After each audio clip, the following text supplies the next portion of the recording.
All right, we are going to look at calculating unit rates using complex ratios.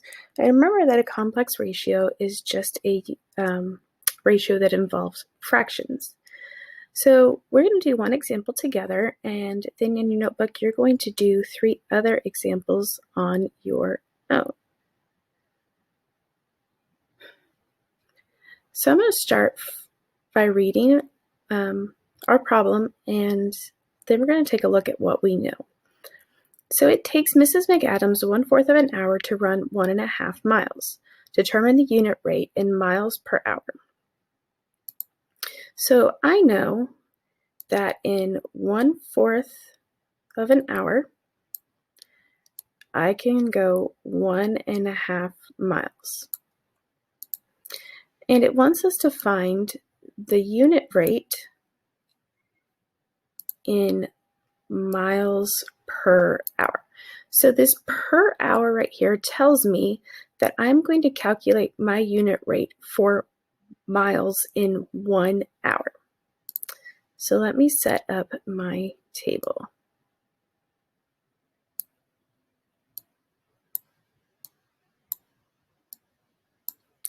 So we're going to have miles and hours. I'm going to go ahead and fill in what I know. So I know that 1.5 miles takes me 1/4 of an hour. So now from here, I'm going to try to figure out how I'm going to go from 1/4 of an hour to 1 hour, and the easiest way that I can do that.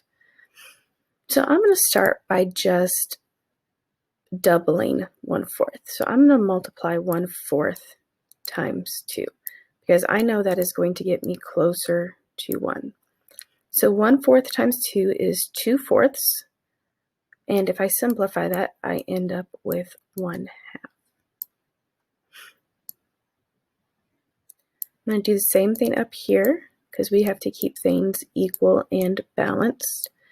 So 1/2 is the same as the improper fraction 3/2, and 2 is the same as the fraction 2/1. And now I can just easily multiply across.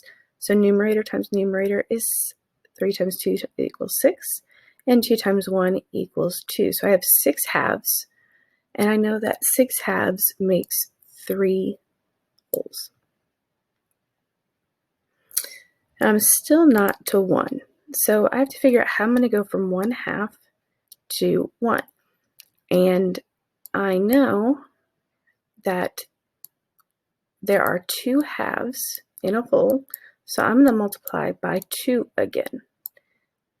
1/2 times 2 equals 1.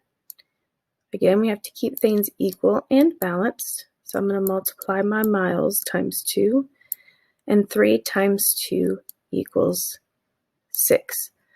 So Mrs. McAdams can run 6 miles per hour, and that is my unit rate, 6 miles per hour.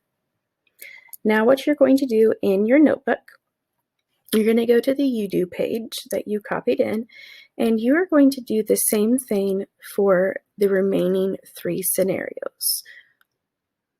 Let me know if you have any questions.